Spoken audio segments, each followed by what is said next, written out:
Welcome into In the Trenches with Tanner Kern, joined alongside Matt Forde. It is week 14, Max. We're having one hell of a season. We had a great game last night between the Lions and the Packers. Real quick, I want to get your opinion on this one. Did you think Green Bay ever had a chance to pull it out, or was it always the Lions? Okay, I know it was a close game, especially there in the second half, but for me, it did always feel like the Lions were going to pull that one out. Like, they were going for it on fourth down consistently throughout the game. They're consistently getting it. They got stoned that one time, but every time they needed to play, it felt like they were getting it. Green Bay never really had that lead where they took the lead and then they made a stop and they had the ball with the lead. So just always felt like the Lions were going to find a way to pull it out, and in the end, they did. Yeah, definitely. Green Bay needed to put the pressure on them and get a touchdown there when they kicked a field goal and gave the ball back to Detroit. So really good game, though. Lions look good. They look like the legitimate Super Bowl contender right now. And another team that is a legitimate Super Bowl contender in the NFC is the Philadelphia Eagles defense. We're going to talk about them in a minute here. But as we do on this show, we break down the biggest mismatch from a DFS perspective, also give some budget plays for DFS defenses as well here. But Max, your biggest mismatch of the week, Philadelphia Eagles defense going against the Carolina Panthers offense. $3,700 for this Philadelphia Eagles defense. You know, before you break this down, is there a world where this is a defense to play? Because you look at Carolina, how well they've actually run the ball as of late, how well Bryce Young has really been playing. Is this a price you would ever play in any lineup?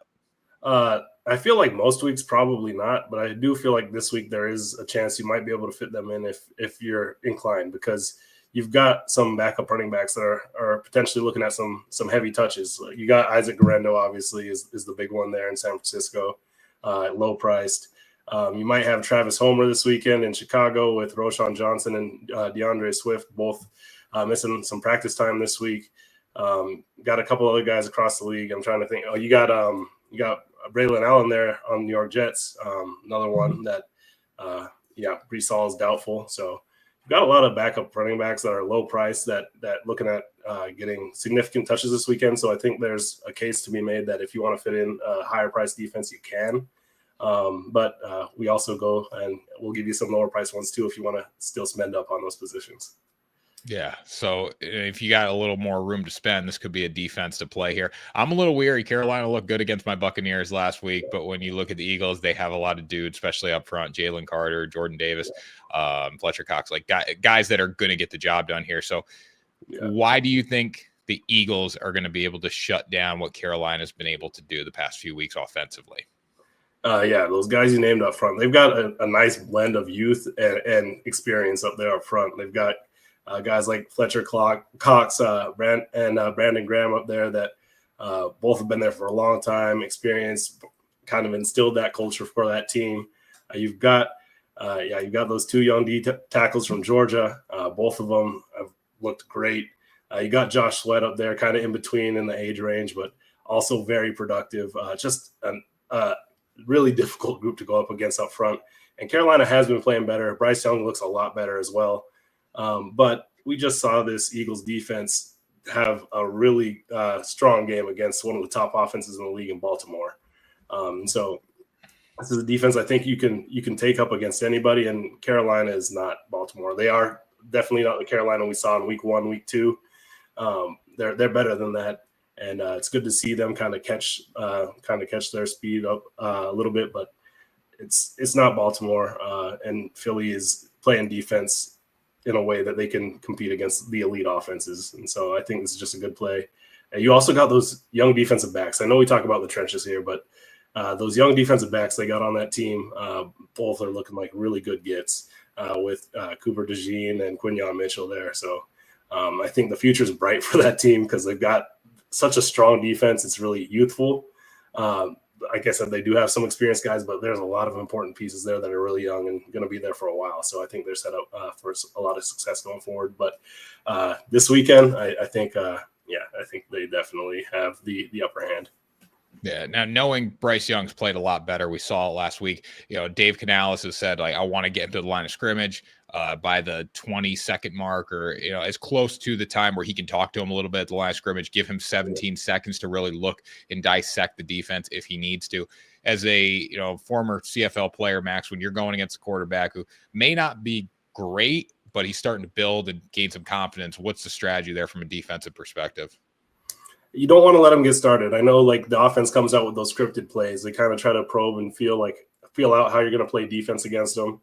And a lot of times they build on each other so that they can try to get those first 15 plays off and get a couple good drives in on you. You don't want to let them get into that rhythm. You don't want to let them get comfortable. Get them behind the sticks a little bit.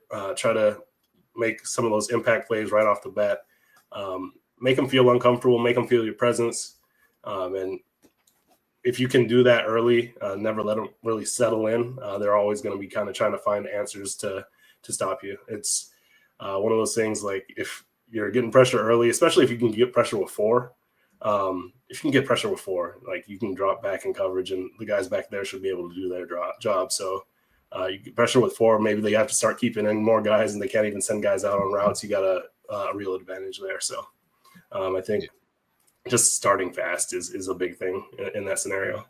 Yeah, starting fast, and my take would be you got to get him into obvious passing downs. Yeah. Like if you can shut down the run and make him sit in the pocket on 3rd and long, he's still not going to be a successful quarterback because a lot of stuff he's done, it's been a lot of check downs, get rid of the ball quick, seeing the first guy and throwing it. So if the Eagles can find a way to limit that part of his offense, I think they're going to have a lot of success here. So $3,700, not too high of a price in Max's opinion.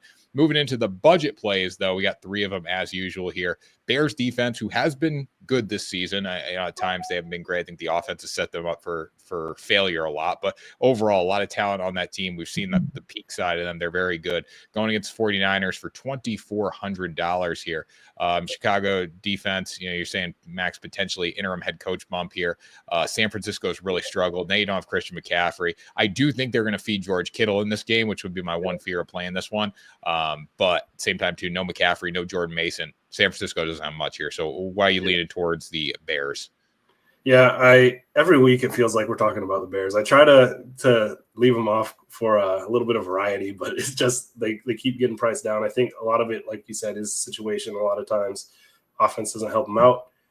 They do have a lot of talent on that defense. And I do think that this price is probably more of a price that you'd expect to see with the 49ers offense doing what they did last year than what the 49ers offense is doing this year. I know also, speaking trenches, Trent Williams is one of the best in the league, but this year he's kind of been up and down on the injury report, and that's been tough on them because he's really been, to me, when I watch the 49ers on offense on their line, the linchpin of that line. The rest of the guys on that line are good in a Shanahan offense.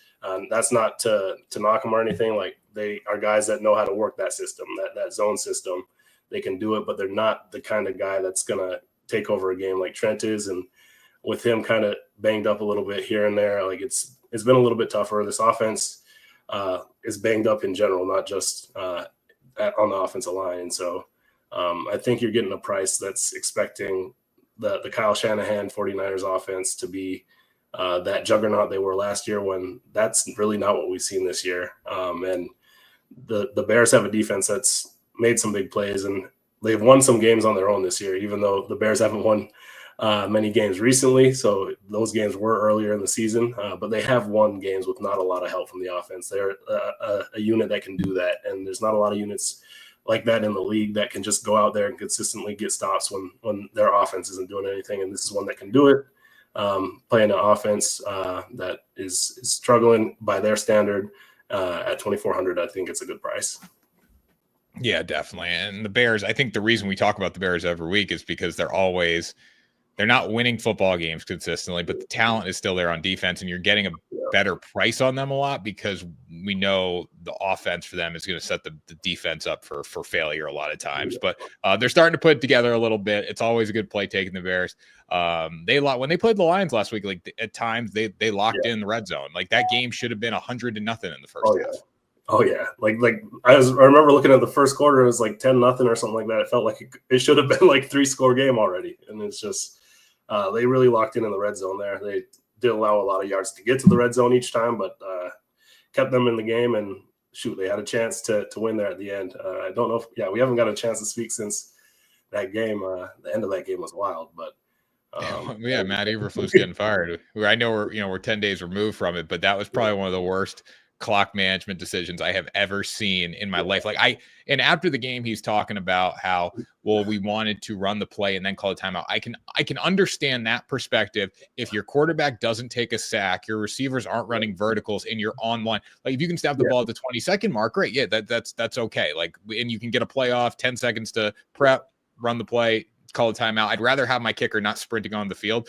But at some point, like when you're seeing 15, 16, 17, like you or 15, 14, like take your time out, get the play, and then say, hey, we gotta spike it.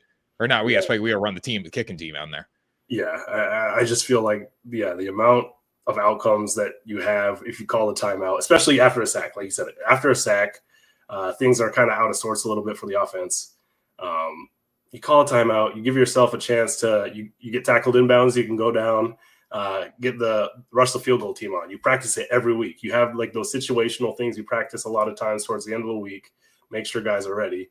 You rush your field goal team on every week in practice for that kick. They are ready for they're ready for that scenario. And so you get out of bounds, like you give them time to set up. Obviously, you get the first down, you can go down and spike it. There's just so many outcomes that I feel like are there for you if you call that timeout right when he gets sacked. And when, like you said, you start seeing the clock get down to 15, 14. If you made the decision not to call a timeout, you've got to kind of rethink that, because that was just awful. And defending that after the game, I was blown away. And I guess so was management in Chicago. So because he doubled down on it. So it was definitely pretty wild there.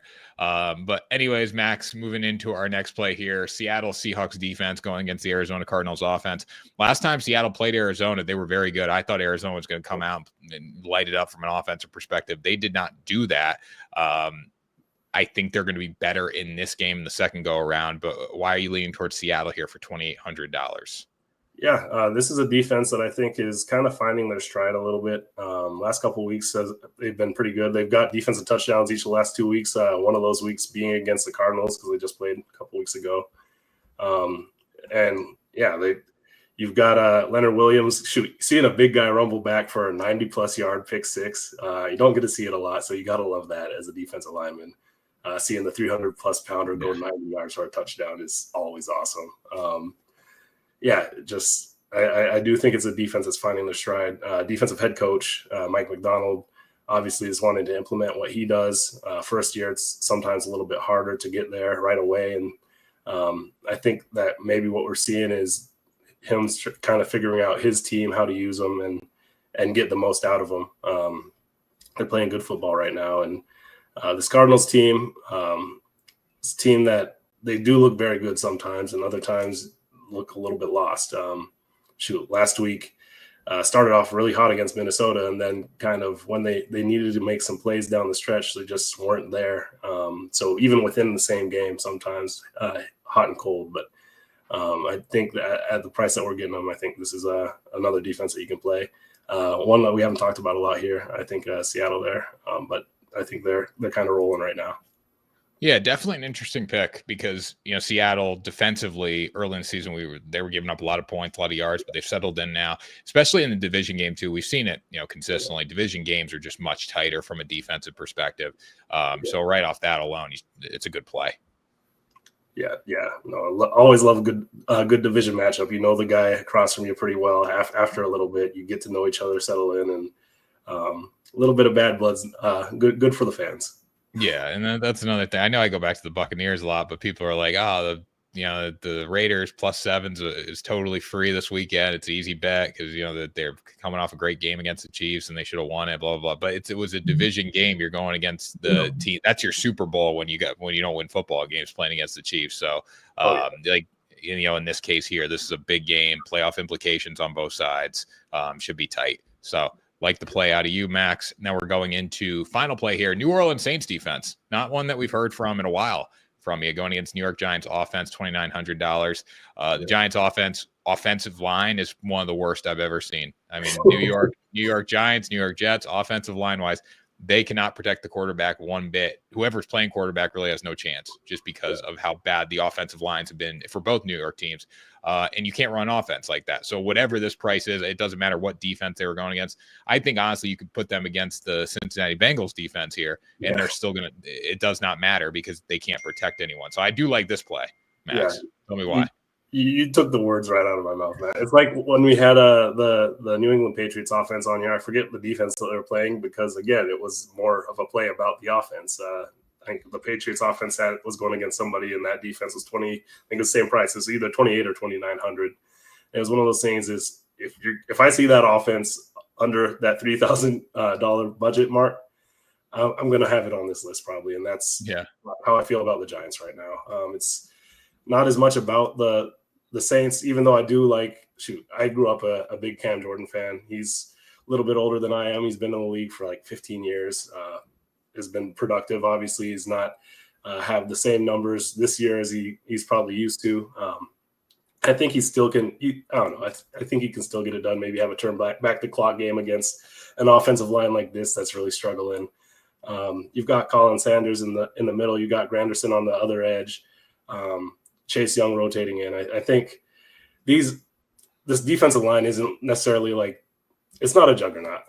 This is more about the offense, but this defensive line is a defensive line that can take advantage of an offensive line like that. And I think at that $2,900 price, gotta take it. And then you throw in the quarterback play on top of a porous offensive line, and it's not been good in New York. So no. Either New York team, it's been terrible. And Max, I hate to disrespect your team. I don't like the Saints that much. Offensively, defensively, very inconsistent what you get out of them. I love Kamara, but just from a team perspective, you don't really know what you're going to get week after week. Against the Giants, I think we know what we're going to get. Yeah, no, I would agree with that take too. The Saints, going into week 3, we thought we maybe had something. At this point in the season, I think it's pretty clear that this is kind of it's a hot and cold team. But when you're going against the offensive line like the Giants right now, it's pretty easy to be a little bit hotter than normal. So yeah, totally agree with that. So Max, at the end of the show, we always give what we're most give the pick game or matchup we're most excited about watching this week. So I'll let you go first for week 14. What do you got? I think that Sunday night game, the Chiefs and the Chargers there, another divisional matchup. The Chiefs, they played a lot of close games, man. For a team that has as good a record as they do, I know we've talked about that too, but just so many one-score games. I think I saw a stat that said they had the lowest point differential for a team with that record at this point in the season, which isn't very surprising because they do play so close. And especially those division games. You think back to the Broncos game that they really should have lost. They got that block there at the end on the kick. The Raiders game this last week. They've been playing tight games in general, but those division games, even against teams that shouldn't be sticking with them, they've been playing close. And then you bring in the Chargers, who are looking like a different team from last year, even though they've got a lot of the same personnel. Obviously different coach. But that team is a tough out. I know they're gonna play tough defense, run the ball, and I think that the way the Chiefs play football right now, where they're not airing it out like they did 4 or 5 years back when Mahomes was throwing 50 touchdowns a season, I think that kind of plays into the Chargers' hands, because they want to play that kind of down and dirty game, that 3 yards in a cloud of dust and go back on defense kind of game. So I think the Chargers are kind of built for this kind of game, and I think it's going to be a fun one. Yeah, 4 points is a lot in this game. They're 4-point dogs. So I agree with that. I'm looking forward to that one as well. There's not a lot of great games on the calendar. I would say Bills Rams will be fun, Seahawks Cardinals will be fun, but as far as marquee games, Chiefs Chargers definitely takes the cake. I am looking forward to the Simpsons game on Monday night going on ESPN, because I've only watched that one time, that whatever they did last year, whatever it was, and it was the first one they did in London for the Jaguars, and it wasn't working when I had it on. Then I never watched it again. But I get excited for it now. I'm probably not going to watch it, but it's something it's noteworthy. Yeah.